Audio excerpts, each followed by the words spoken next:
Hello gems, my name is Bushnell, and if you're new to my channel, welcome.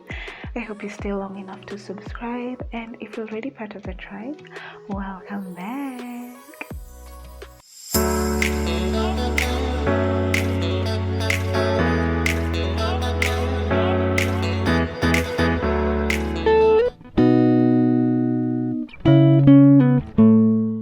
Hello gems, so today we're discussing about Eve from Genesis 2:15 to 25.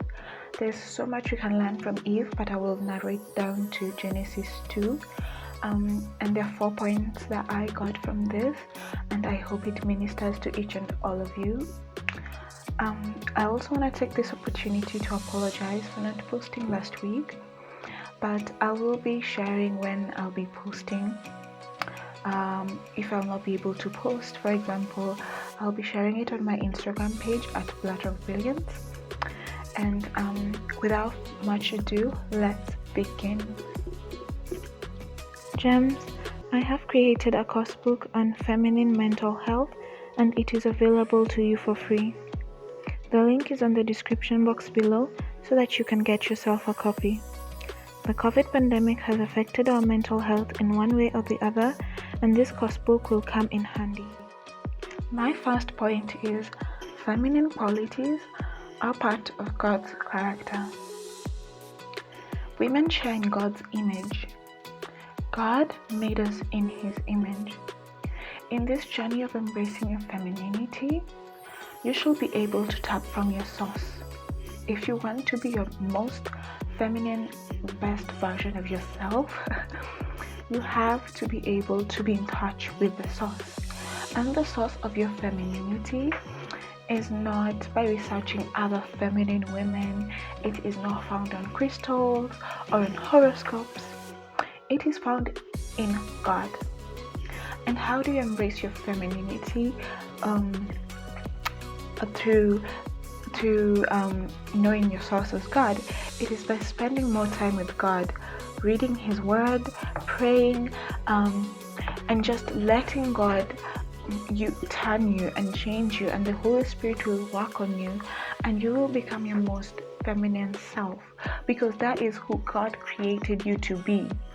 You living in your masculine energy more as a woman is not what God created you to be. He created you to live in your feminine energy. He put it in you. He created it in you. It's a part of Him that He sees. And for you to reflect the character of God, the image of God that He has created in you, that is you, you have to spend time with God. And that is one of the reasons I created this series, Biblical Womanhood, because I believe so many of us women, we were taking our inspiration on our femininity from other women and from so many other things, because there's so much information on femininity and we can get lost with the pool of information. The second point is the attraction factor. Ladies, in order to attract a high-value masculine man, you must first be a high-value feminine woman. If you're operating in your masculine energy, you'll end up attracting a feminine man, a man who's operating on his feminine energy. Yesterday was Valentine's, and I want to give you an example of a man operating in his feminine. Is he will wait for you to ask him to be his Valentine. He will wait for you to plan where to go. He will wait for you to do the things that a man is supposed to do. And this relationship will be resentful, because deep down he knows he's supposed to do this, and you as a woman, deep down you know you're the one who's supposed to be receiving. So you can be in your masculine energy and you go out to fancy places and meet very high value masculine men, but they will be repelled by you and you will not go far with them because they want a feminine woman. The third point is we have different roles to play. So we have different roles to play, but we are equal in God's eyes. our roles complement each other. Now, I know there's some people who believe what a man can do, a woman can do better, but that's not the case, and you should throw that mindset off. Just throw it away, throw it in the garbage can. It's useless. Our roles to play are different, but they complement each other, and this is where the point of submission comes in. Ladies, if you're having trouble submitting, or if you're the person who, I want to submit to a man, let me just let you know, as a feminine woman, it's going to be easy to submit. It's going to be natural to submit to a man if you have a high value masculine man who will respect you. So once he respects you, you naturally submit. And when you naturally submit, he naturally respects. A man is a provider. He's the head of the family.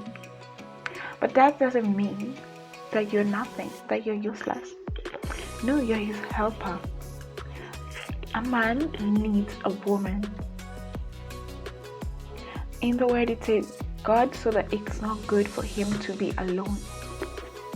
Men need women, and we are so powerful as women. I can't wait to share with you how to use your power as a woman to do anything and get anything from a man, because we are that powerful, ladies. We are. And when I think of our power, I just think of Jacqueline Kennedy and John F. Kennedy's relationship. I know it was hard, but there's so many things you can learn from Jacqueline Kennedy, and how much John F. Kennedy needed Jacqueline Kennedy.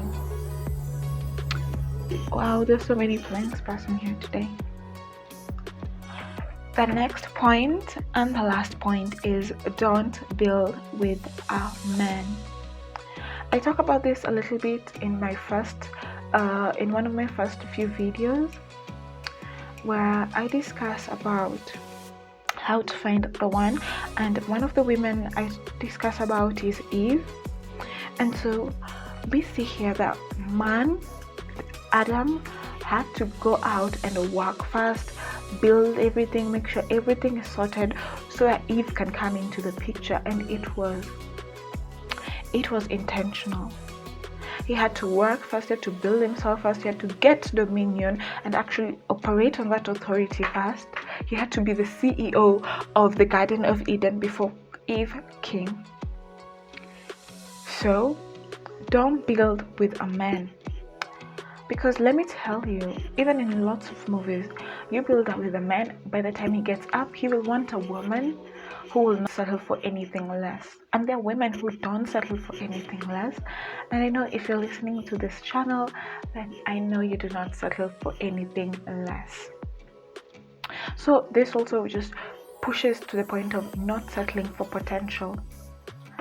If he really wants you, let him go, make that cash, build himself up, and then come and get you. Also in this point, I'd like to insist the point of having a life. Don't let your life rotate up around a man. No, have your own life. And let me tell you, ladies, the men are attracted to women who have their own life, and it's actually very attractive to them. Another thing to note in this point is pray for your better half, because it will affect your progress. And there's so many videos that have been popping up on my For You page, on my YouTube, on the importance of marrying the right man, and not just any man. And so that's why you need to pray for your better half. Buy a notebook, buy a box where you can just be praying and scribbling prayers about your partner that you want. Because if you get a lazy bum, if you get somebody who has soul ties, if you get somebody who has the spirit of witchcraft, or I don't know, ancestral curses, it will delay you, it will affect you, it will affect your children, and it will affect your future. But with the right man, honey, with the right man, you can do things, you can go places, you can conquer things with the right man. So that has been it on Eve. Share with me some pointers, what you take on these things are. Let me know what you disagree on with with anything I have said. Also, we can be talking on my Instagram where I'll be posting more about this. Thank you so much for listening, and I hope to chat with you more in the comments and on my Instagram. Have a lovely day.